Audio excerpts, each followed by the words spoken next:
I'm really pleased that you came. This is the whole topic of sexual assault and sexual abuse are um, very near and dear to me. And so I was really pleased to be asked to talk about caring for adolescent patients.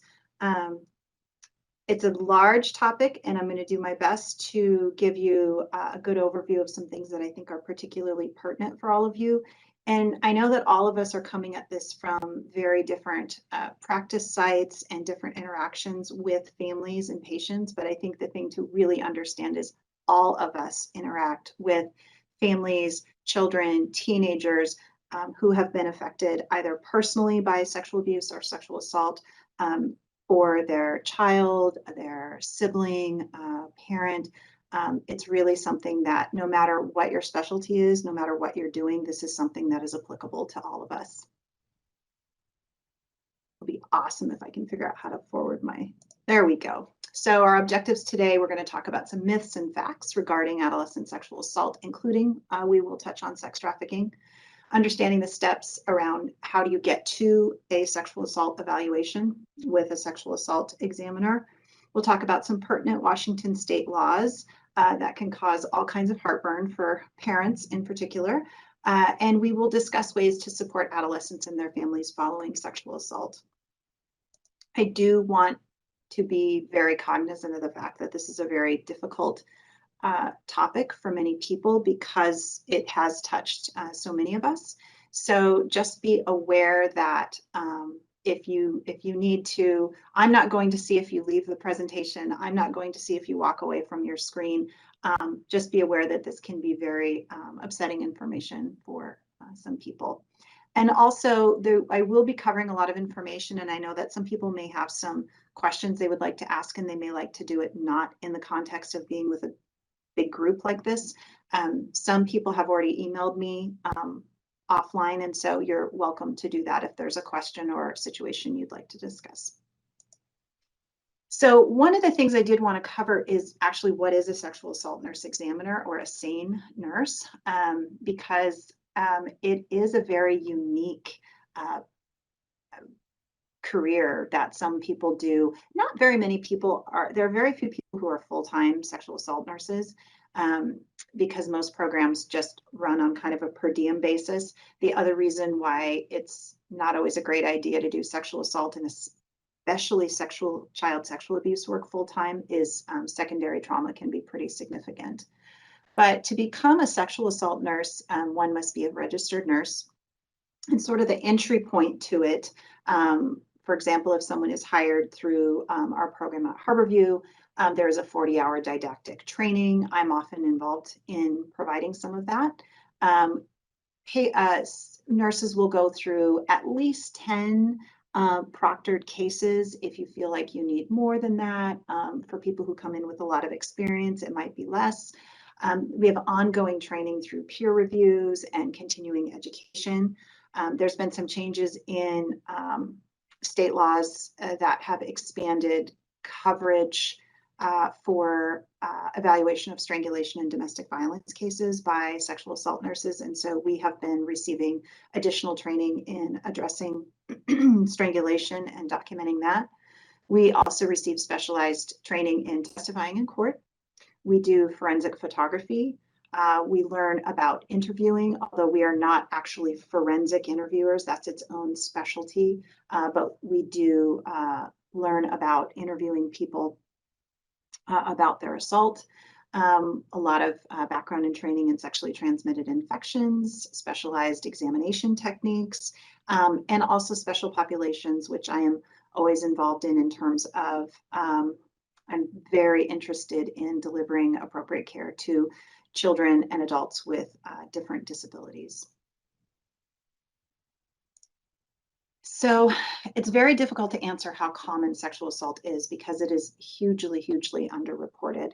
And in adolescents, there are lots of reasons why it might not be reported. A lot of adolescents might be fearful of a parent's reaction.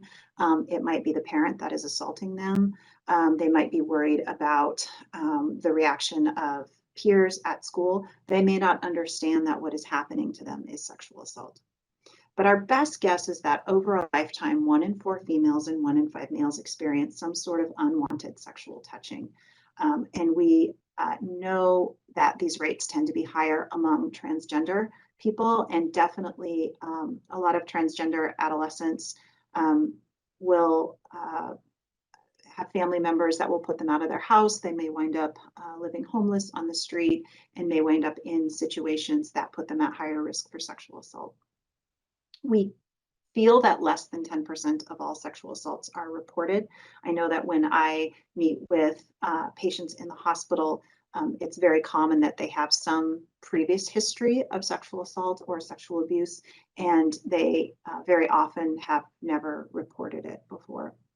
We know that teens with disabilities are more vulnerable to really all types of assault, whether it be sexual, physical, and so there are many things that are specific to adolescents that can make them more vulnerable, and we'll talk about that more. But really, the truth is that anyone can be sexually assaulted. It doesn't matter your gender, it doesn't matter your sexual orientation, it doesn't matter your level of disability, your cognitive, how wealthy you are. Really, everyone has, unfortunately, some risk of sexual assault. But there are some factors that tend to increase those risks in the adolescent population. So, and some of these are also crossover, somewhat for adult, but also for children. A poor parent-child relationship. I've definitely been in the midst of some really unfortunate parent-child relationships. When I worked in Alaska, I was doing child sexual abuse full-time for about 4 years up there, and we had a model of care where we did the interviewing and the exam and meeting with the family sort of all in a co-located facility. So I was witness to a lot of really interesting and sad relationships. But I also have to say that there are a lot of parent-child relationships that are very, very strong, and parents will just absolutely not believe that their child would not disclose sexual abuse to them. But that can happen. But if there is a difficult relationship between the parent and the child sometimes, or the teen, might be seeking support outside of the family, might wind up in a situation that is not healthy for them. Chaos in the home, not surprising if there's already sexual abuse in the home, domestic violence in the home, substance use, significant mental illness in a caregiver. Poverty is a risk factor for just about anything. Disability. And part of that disability issue too is related to if you are an individual that requires someone to assist you with toileting multiple times a day, dressing, that type of caregiving, unfortunately can place you at risk of being touched inappropriately. Poor supervision. The internet is a great and wonderful and terrible thing. And we have lots of documentation of kids who have been preyed upon by the person on the internet that's pretending to be a teenager. No one is maybe checking in that kid's over there and they're just being quiet. They're in their room, or they're over in the corner of the living room, and they seem safe because they're at home and the parent is watching them. There are some apps and social media where the person on the other side can actually see the location of where someone is. And I took care of a young woman who had mild intellectual disability and autism, and she was communicating with someone on the phone, and they said they were also 19 and really liked ponies. And she ended the conversation. She didn't realize that he could see where she was. And I think she had mentioned something about, I'm going to go feed my rabbit now, or whatever. And she was abducted from outside of her home and wound up in a very, very scary sexual assault situation. Children will be, or teens will be asked to, oh, meet me at, the store, and we'll go, ride bikes together. There are lots and lots and lots of chances for kids to be victimized, unfortunately, online. And a lot of teens are just adamant that they would be able to recognize all of those bad situations and those bad actors, and unfortunately they can't. They're very good, and it happens to adults too. Another risk factor is just lack of opportunities for engaging in the community. So especially in maybe some smaller communities where there aren't a lot of opportunities for kids to be engaged in sports or different clubs or have some sort of a connection with a community, that can lead to some situations where they are trying to find their own way to keep themselves busy, and that can lead to some dangerous situations. With mental health issues, and you'll see in some slides later how mental health issues really do show up a lot in our patients that we see, both in the pediatric and then in the adult population. Substance use, I try to talk to teens and young adults a lot about. People make very different choices, and oftentimes are not able to identify risks as well when they're drinking. The only person who is ever responsible for a sexual assault is the assailant, period, end of story. However, when you introduce alcohol into an environment, it really increases the risk. And also a lot of times teens are drinking for the first time, and the 105-pound teenage girl is trying to drink the same as the 150-pound teenage boy, and one of those people is going to get drunk a lot more quickly. We also see more so, I would say, in the adult population, but we see a lot of drug-facilitated sexual assault in this area. So that's somebody putting something in someone's drink. That happens in clubs. It happens at homes. People, they have a drink and they say, wow, all of a sudden I very quickly started to feel really sick. I didn't feel like I normally would. Things got really hazy.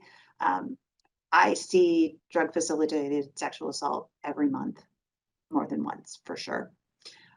There are also the issues of just cultural and community behaviors that can normalize sexual violence or normalize sexist jokes. And so if it's sort of I think about the joking about, oh, that's just locker room talk, or, can't you take a joke? That type of culture that definitely was present in the high school I attended growing up, but also unfortunately is still very much present in our community and in our nation at large. So there's sort of this message of like, oh, you can't take a joke, but we need to be cognizant of that and have discussions around that. Protective factors, kids who are engaged with school, and the reason where this can be a protective factor is in school there are other adults, and so it can be really hugely vital for kids to have a connection with a trusted adult. And I think the pandemic has shown us many things, but one of the things it's definitely shown us is how protective, how much we really rely on the safety net of schools. Kids are seen. They have some of the same adults seeing them every day, maybe noticing some mood changes. We have school-based health centers. There are a lot of kids who will not disclose to a parent, but will disclose to a teacher or a counselor or the school nurse, or some of their friends. It's also incredibly helpful for kids to have engagement with pro-social activities outside of school. So having a positive connection with a religious community or with a sports team. I'll tell you a story later about how important a coach was in a particular young woman's life. But this is why we should not be cutting back on programs for kids, and especially for adolescents. Teen centers, sports programs, clubs, opportunities to give teens a place to belong and to have some exposure to positive adults in their life outside of their home. It's great and wonderful if you have supportive adults in your home, but it's also really important to develop a positive relationship with an adult outside of the family. And for some of the kids that we take care of here, you are that supportive adult outside of the family. Having so relationships with a pro-social friend group, so it's not running with the wrong types of kids. A lot of teenagers will only disclose their sexual assault to another teen. And I've been in several situations where they didn't want to tell anybody, and they told another teenage friend, this is what happened to me. Don't tell anyone. Don't tell anyone. And in several situations, that friend has said, I have to tell someone. I'm really sorry. And they tell their parent, or they tell someone at school. And this is where I think it's important for us to talk to kids about not just what happens if something happens to you, but if someone discloses to you, that's a really big thing to hear, and it can be really upsetting. What do you do? What are some steps that you could take? How do we report? How do we get helpers? It's also protective. This is related to, poverty. If you don't have access to food and shelter, if you are a homeless teen living on the street, one of the ways that you can have a clean, dry place to sleep, unfortunately, is to exchange sex for that. And those are obviously not safe situations. And there's a lot of very coercive things that happen on the streets with homeless teens. And so supporting programs that specifically do address the needs of homeless teens, like youth care, some other options in the community, are really, really important. Access to mental health, access to medical care. Our school-based health centers are really an important safety net for many kids. They might have a parent who would love to take them in for some of their primary care, but just can't get time off of work. Or the parent may not understand how to navigate our healthcare system, may not understand or may not feel that mental health is important. It's really important for kids to have access to these services. And although it can be a little hard, once your child turns 13, they have the ability to decline mental health services, but they also have the ability to independently access mental health services through school-based health centers. In particular, is one way that they can do that. But we also need to have access to substance use treatment for adolescents, for those who have gotten to that point. This is why I'm preaching to the choir of why broad access to mental health and primary care and substance use treatment is really, really important. But we all need to be constantly speaking up about that.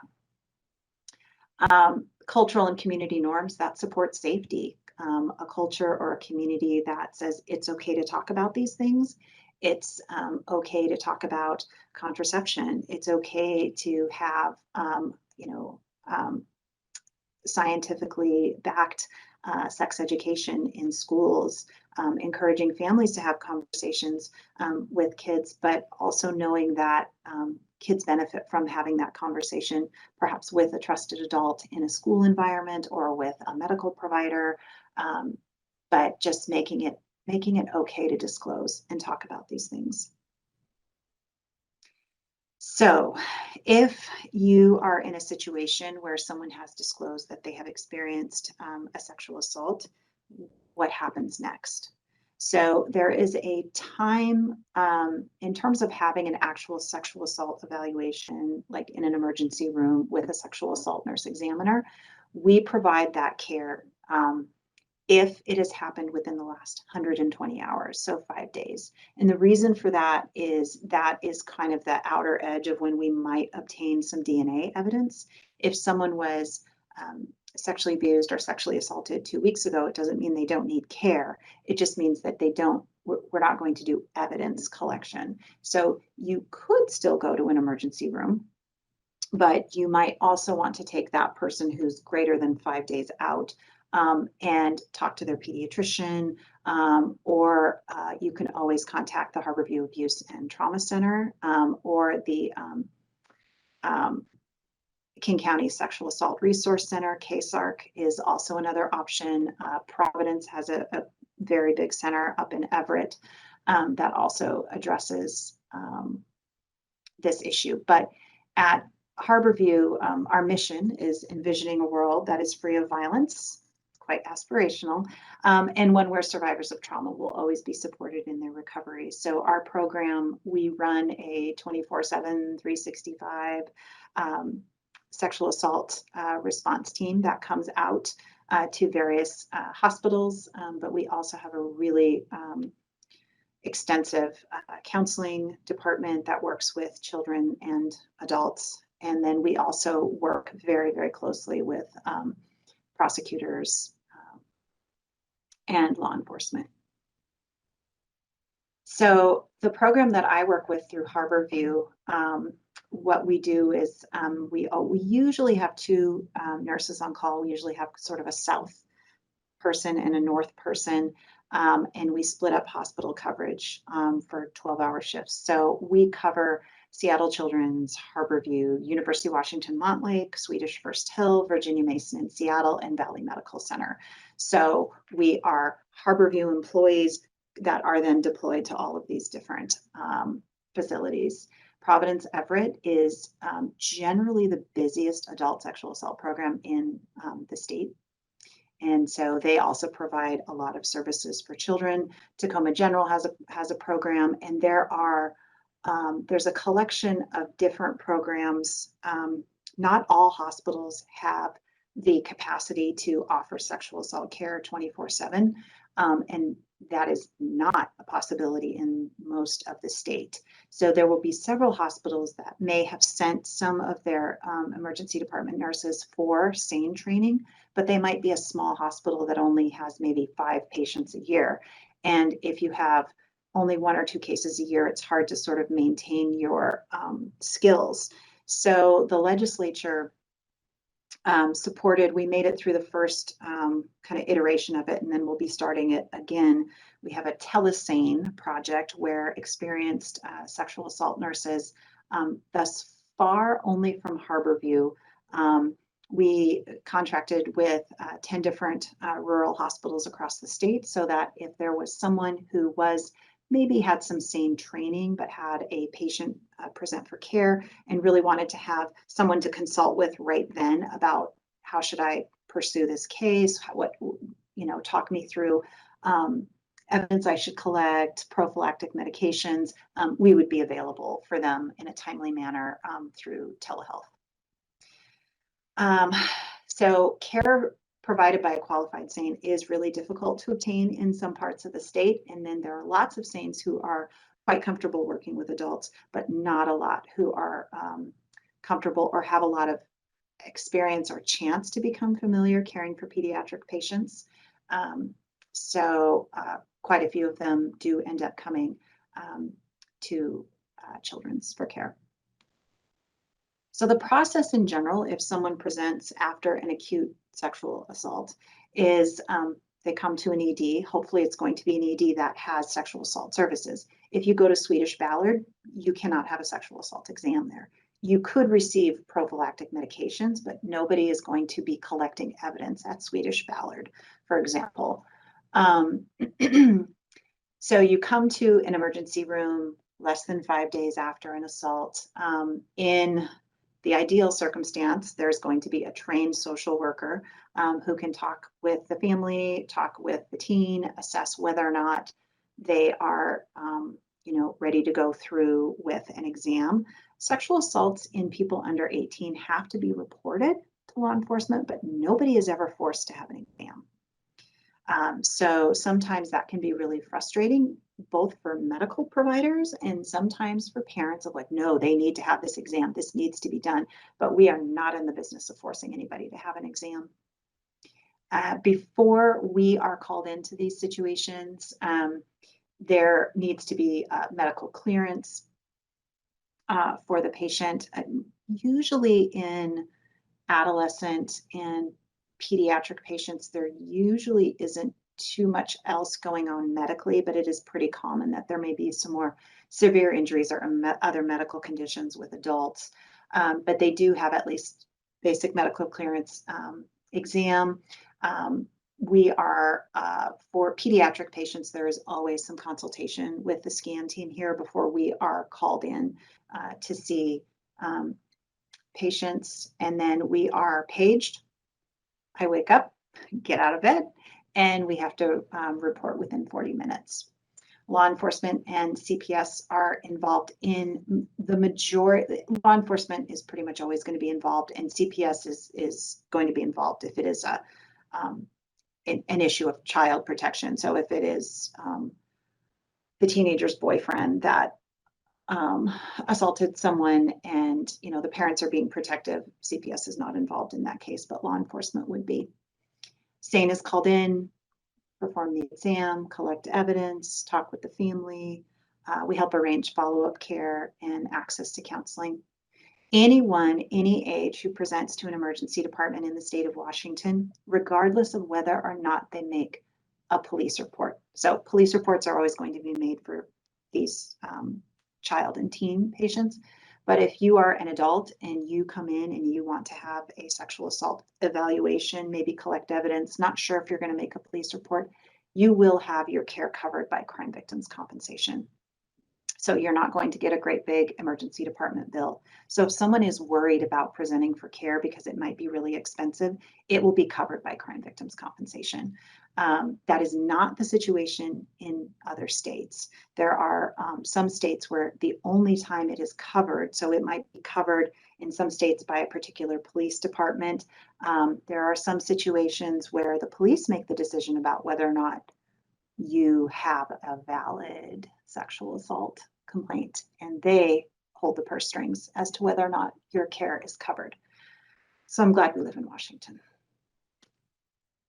So the examination that is done, we have a little white box that looks just like the picture that has kind of everything we need in terms of collecting the evidence. We do not do internal exams with a speculum on prepubertal patients, and we actually rarely use speculums in most of our patients because we usually don't need to use a speculum.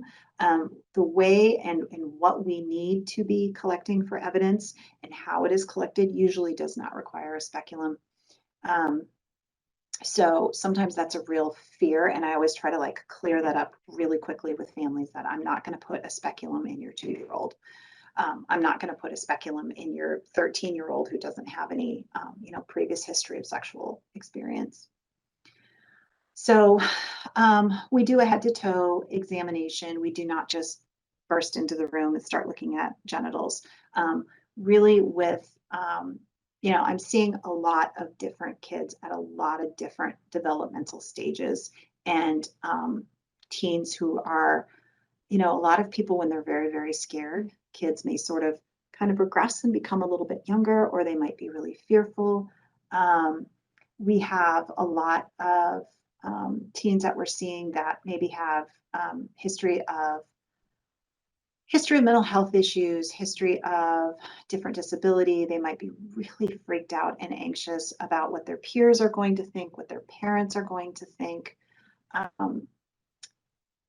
I've had teens who are looking at their phone and everybody's talking about their sexual assault on social media. I've had teens who had their sexual assault posted on social media. So it's really, it can be a really scary time for teens. So we do a head-to-toe exam in part because we want to make sure we're not missing any injury. Sometimes people are not aware that they have bruising or cuts or injuries somewhere else. There may have been loss of consciousness. Trauma also really wreaks havoc with your memory. And so it's very common that people cannot recall all of the details of a particular assault. Most of what we're doing is taking little white cotton swabs, moistening them with distilled water, and using that to collect evidence. So we're certainly going to be collecting evidence from the vagina, the perineum, the penis, the scrotum, the anal area. We're generally getting swabs from the throat. We might be swabbing the fingernails. Underwear is a great place for evidence. So we try to get underwear if they have that. If they are wearing the same clothes that they were wearing at the time of the assault, we will try to obtain those. We have fresh underwear, we have clothes, we have other things to give people if we have to take their clothing for evidence. The other thing is I have definitely had situations with teens, more so with kids, but where a child or a teen presents for a sexual assault, and in the process of the exam, we see some physical findings that suggest that there are other types of abuse going on, healed scars, other bruises that are clearly not related to what caused them to present to the facility. We do collect clothing, urine if needed, blood is indicated. So if we're concerned about a drug facilitated sexual assault, we collect blood if the assault happened within the last 24 hours. We collect urine if it has occurred within the last 72 hours. We take a lot of care to avoid further trauma. And that doesn't just mean physical trauma. We do try to perform a really, really gentle exam. And I try to be very efficient and very gentle. And a lot of times I'm able to get, I use humor a lot. And a lot of times teens are laughing or they're smiling or we're talking about something else, or we're like, isn't this weird that we're taking swabs from your butt? It's actually kind of a good release sometimes for people to be able to go, yeah, this is really weird. This is really weird.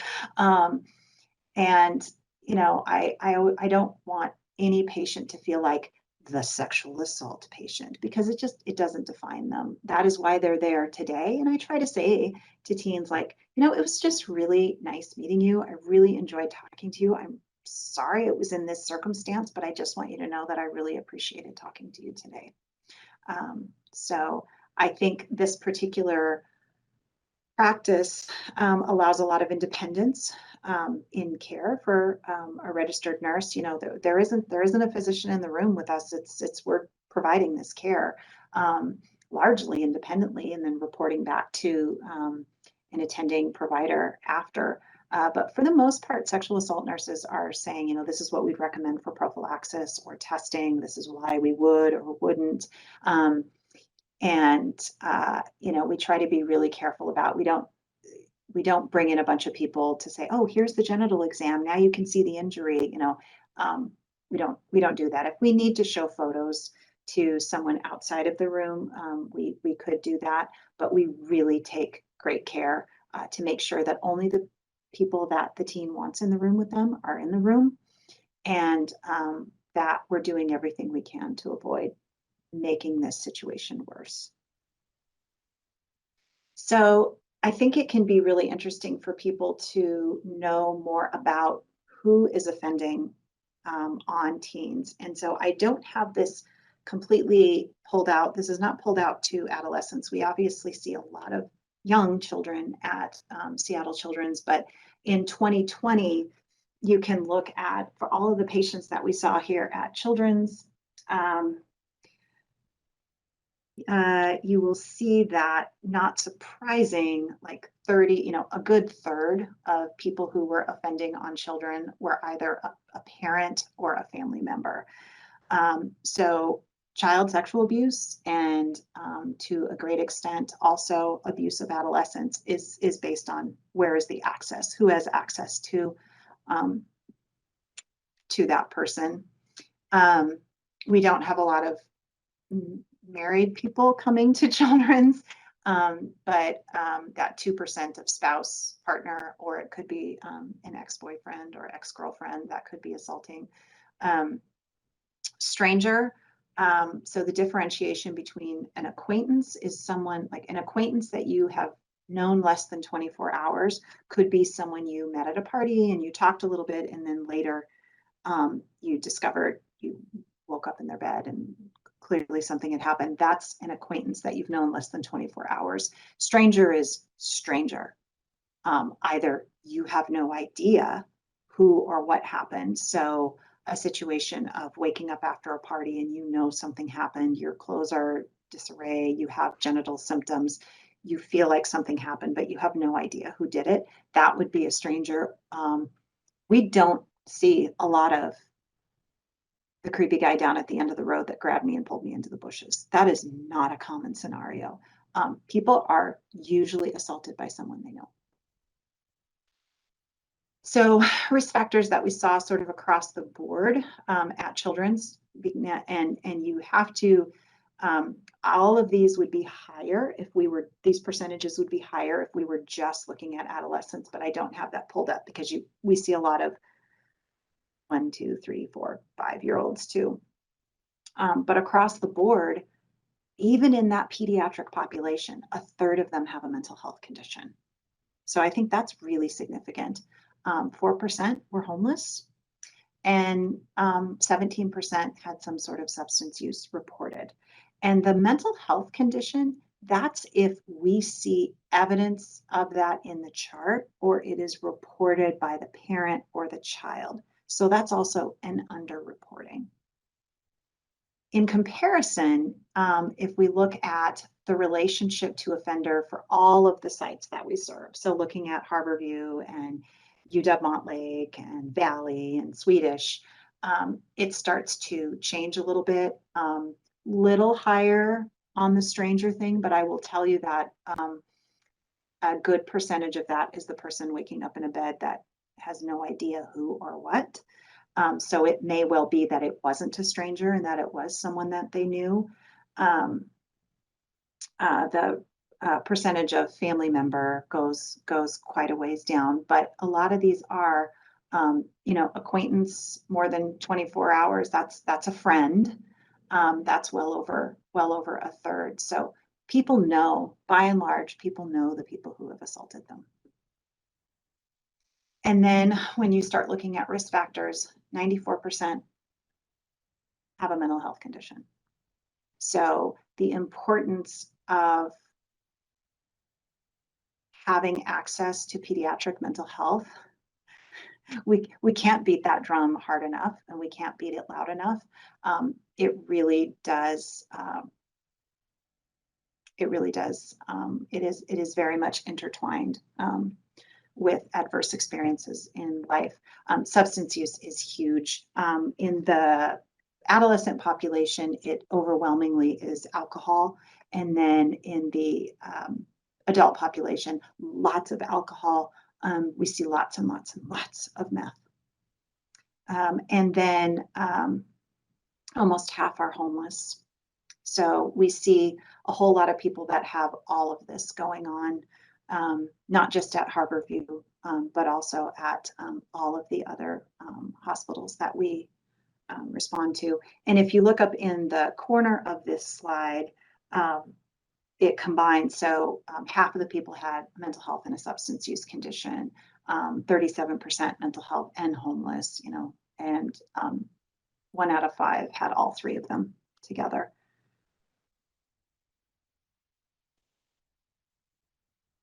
And these are the people that are reporting, and these are the people that are coming to the hospital. So there's a lot of people who are handling this on their own outside of the hospital, maybe not contacting law enforcement, but maybe going and getting testing and treatment at their private medical provider and not telling anyone exactly why they're doing it.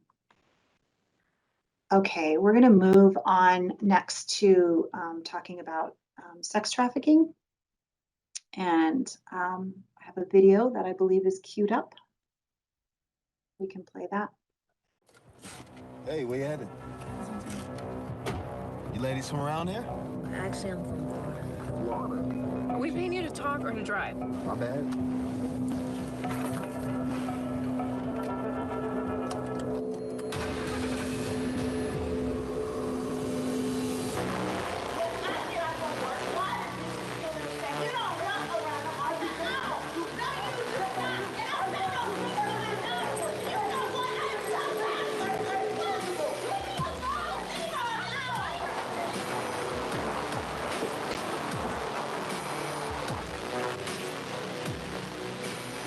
Go get her.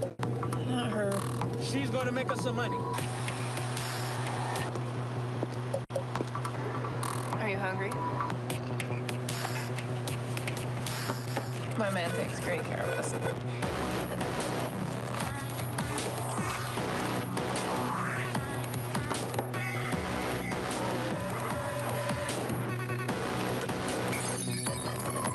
said where you been, not what do I think. Answer the question.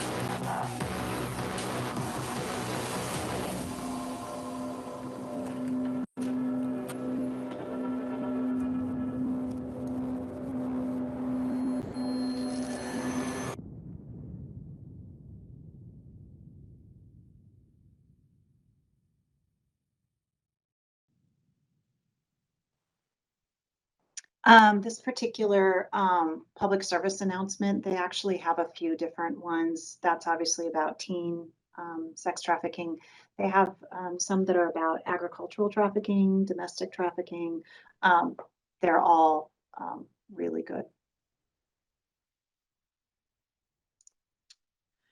During the pandemic, I would say we saw a little bit of an uptick in sex trafficking for patients coming into the ED. Oh, I have to reshare. Let me see.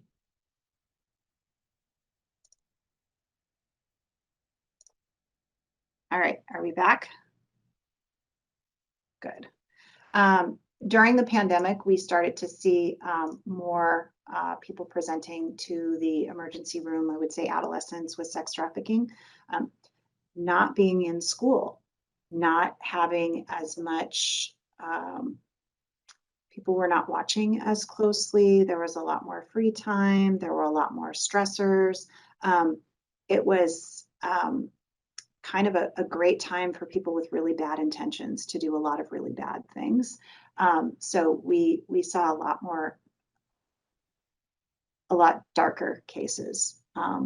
I would say things are absolutely improving now that kids are back in school. But I think many of you know that reports to CPS fell about 40% when kids were no longer in school because they just didn't have access to mandated reporters at school. And also it's kind of one of the downsides of telehealth too. If you can't really see kids and lay your eyes on them, a lot of times you're missing things. So possible indicators in a patient for sex trafficking, because I want to make it really clear, it is not common at all for someone to say, I'm being sex trafficked, help me. It's just not what happens. There are lots of reasons why teens and adults want to keep it quiet, don't want to admit it, even especially teens, sometimes in the face of overwhelming evidence that they're being trafficked. I had a young woman who, she was like 14, 15, was just, you know, her mom thought she was just spending the night at friends and maybe was sometimes like at her uncle's house, but she was just hanging out. And she had another friend who was like maybe a year or two older who introduced her to a friend that would sometimes come and pick her up in his car on Aurora. And I came to see her after a hotel down on Airport way South Seattle had, fortunately, the front desk noticed there was a concern in the room, but you know, he had picked her up, he got her some, you know, some food, handed her this drink. Yeah, she felt a little sleepy after she had it. Oh, he had also given her this like purple negligee that she was wearing. And, you know, I said, why do you think he gave you that? Oh, I think he thought I was cold. And, you know, it did not make sense. She wound up passing out, waking up in a motel room. And actually, a couple of the women that were there with her, who she didn't know, who were adults, I think they were sort of horrified that this really young woman was there, and wanted to get themselves out of the motel and not have the police called on them, but sort of alerted the front desk, and then we got involved. There were all kinds of things that pointed very clearly that she was being trafficked, and she just had all kinds of ways to sort of vaguely explain why it wasn't, no, nothing was going on, and I've never had sex, and you know, she had gonorrhea and chlamydia when I tested her that night. It can be a really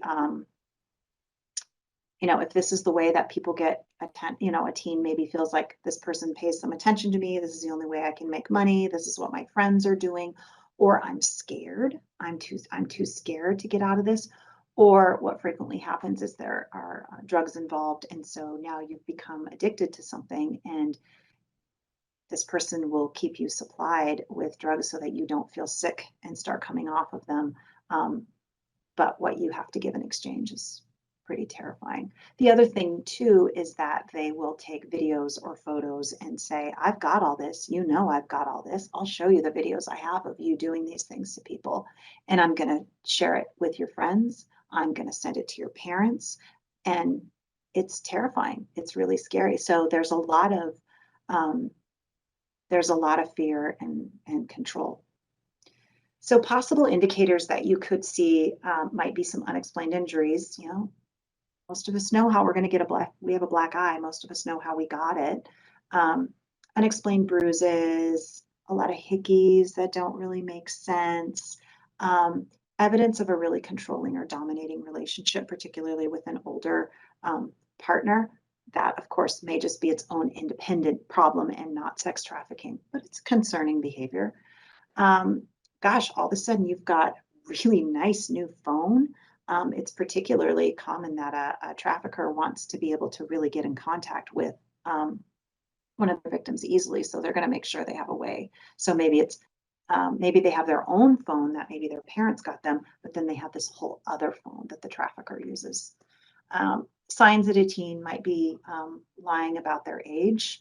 So finding some fake IDs or just other things that, why would you have this? Why are you doing this? Why are you, I see a ticket stub that you went to this place. It doesn't make sense that you went there. You shouldn't be able to get in. A lot of secrecy about whereabouts, frequent sexually transmitted infections. It's like, I don't know. Maybe I don't know where I got it. I've never had sex. Well, gonorrhea is coming from somewhere. The thing to remember too is that trafficked teens, and I hate to say it, but trafficked children too, may still be living at home. Their parents might be trafficking them, or their parents may have no idea that this is going on. They may still be attending school. You may know someone who's being trafficked. I think we have kind of an image in our head of what a trafficked person looks like. And the image that should be in your head is everyone, anybody. I mean, it doesn't matter your color, your gender, your socioeconomic status. There are certain things that are going to make you perhaps more vulnerable to traffickers, but it could absolutely be someone that you know. And a lot of times it is waiting for someone to ask the right questions. And the little things that you see in bathrooms about, are you being trafficked or whatever, those things, there are people that do respond to those occasionally. And when I worked, I used to work in the STD clinic at Harborview, and there were a couple patients that I knew something was not right. They were adults, but I knew something was not right. And I would just sort of review with them, if you ever need to contact someone, talk to someone, I'm someone that you can do that with. So sometimes you just have to make it really clear, like, I'm a safe person. It's always okay. Anything that comes up, you can talk to me. I don't judge. I've heard it all. Make yourself that trusted adult. Washington state laws. All hospitals in Washington must provide emergency contraception. This is not the situation in every state. Before I went to go work in Alaska, the program that I was working with was affiliated with a Catholic hospital, and that Catholic hospital did not carry emergency contraception in their emergency room. And our clinic where we saw children, which includes 12, 13, and includes girls who have periods, at that point in time could not give emergency contraception. And we actually got a special dispensation from the bishop to be able to give emergency contraception to children in our sexual abuse clinic. We don't run into any of those things in Washington. Not everybody agrees with emergency contraception, but it legally has to be available. People of any age in Washington can consent to birth control. People of any age in Washington can consent to abortion or abortion-related services and prenatal care. But weirdly, although you can consent to all of that, you technically legally have to be 14 to consent to tests and treatment for sexually transmitted infections. Seattle County Public Health really feels like they have this mandate to control STIs, and so they will test and treat any age. Sexual assault exams are not considered part of STI care and are not covered under that birth control, abortion, and abortion related. It's a separate thing. So legally, technically, you must be 18 to consent to an exam, unless a parent is non-protective and then CPS can get involved in things. Or if it's a situation where there's a mature minor. So a few months ago, I had a situation where a young woman had been in a car with a family member who lived outside the home, who touched her inappropriately while they were in the car. And she was horrified and went home and told her parents, who said, it was probably what you were wearing and you sent him mixed messages.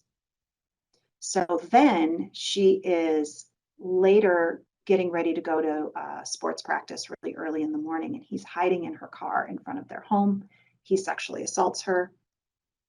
She's had a terrible experience the first time she tries to tell her parents that he's done this to her. I mean, they did absolutely nothing.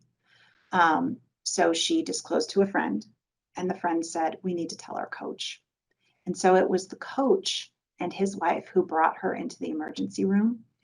And I thought, okay, she's already scared. She's already anxious. She wants to get help. It's not going to go well if we call her parents right now. I decided to go ahead and use the mature minor rule for her. Her parents were going to find out, but I felt that she did qualify as a mature minor and charted it in that way. So the mature minor law in Washington is actually fairly flexible. So if there are things such as a sexual assault exam that you feel like a minor cannot safely or easily be in contact with their parents to get this, or you're pretty sure the parents are going to try to put barriers up. If you really truly feel, they only have to meet one of these criteria. So they live apart, they manage their own affairs. So this would be a truly like emancipated minor. I don't see that hardly ever. But I felt like this was someone who could make an informed choice, was able to give me reliable information, was able to give me clear history. If someone is financially independent from their parents, they would also be a mature minor. But it's described as this freedom from parents or guardian. Do they have the age and maturity? Are they self-supporting? Or do they have the training and experience? Do they have general conduct as an adult? That doesn't have to be across the board. It can just be in this particular circumstance. And I said, she knows what happened to her was wrong. She tried to share this information with her family. They completely shut her down. She disclosed to someone else. She has a trusted adult and a pro-social friend who encouraged her to come and seek care. And I did not have any questions about her being a mature minor and performed the exam. So talking about age, and this is what can cause some problems for families. Sexual assault is sexual assault no matter how old someone is, but it is technically legal in Washington. The laws are different in Idaho. The laws are different in Georgia. Someone who is 12 can legally have sex with someone who is 12 in the state of Washington. I don't think it's a good idea, but it's not illegal unless it is sexual assault. If a 13-year-old has a 12-year-old, well, actually, if a 13-year-old has a 15-year-old boyfriend and they have sex, that is not illegal. It's really hard for a lot of parents. If the 14-year-old has a 17-year-old boyfriend, is there potentially some power differential there? No question. But if both people are saying that it's consensual, it's not illegal. Someone who is 16 can in general, kind of have sex with whoever they want, as long as it's not their foster parent, as long as it's not their teacher. But your 16-year-old could technically have a 30-year-old boyfriend or a 50-year-old boyfriend, and it's not illegal unless they're their basketball coach. So it can't be someone in an authority position, it can't be a family member. But those are things that are challenging for some families, and they're just adamant that it is sexual assault. And quite frankly, there are things that are legal in Spokane that are illegal in Coeur d'Alene. So the state borders do make a difference. How to help.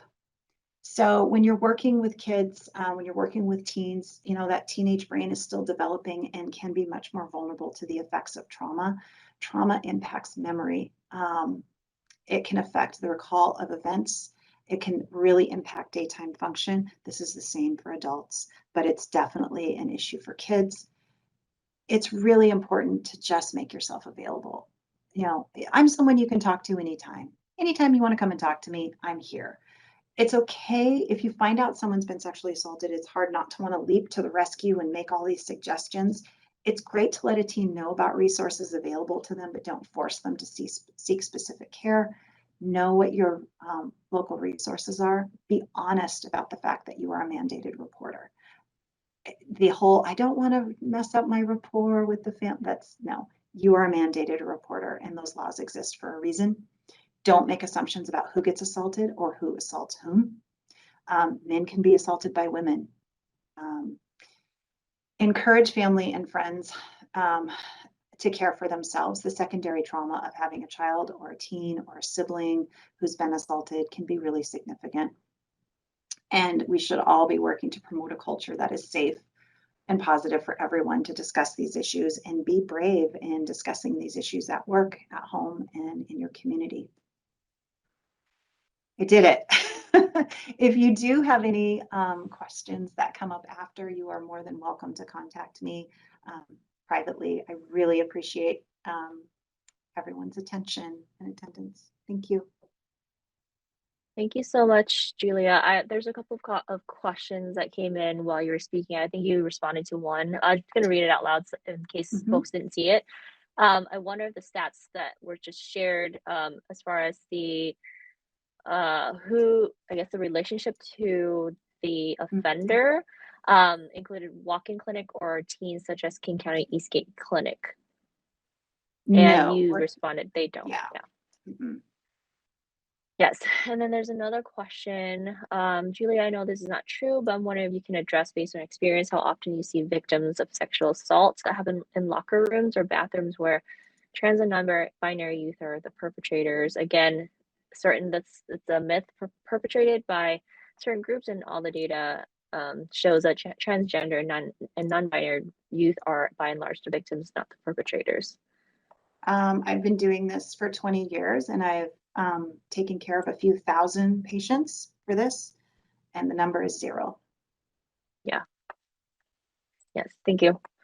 All right, and then any other comments or questions for Julia? And I can also say, in regard to that, none of my colleagues, I have never heard anyone mention that. That's a myth. Yeah, definitely. And I think I wrote some questions down, and then you actually answered them as soon as I wrote them down and during your talk. So thank you so much. I really appreciate your presentation. Just a lot of comments thanking you as well, Julia, for a compelling presentation, and for all the work that you do in the community and for your support of these patients. And I think just the statistics, across the board, I think it's really disheartening, but I'm glad that there's some support, and I really hear your advocation for mental health and substance use support for all patients, so that they're not don't put themselves in a risky situation. Yeah. Thank you. All right. Thank you everyone for attending today.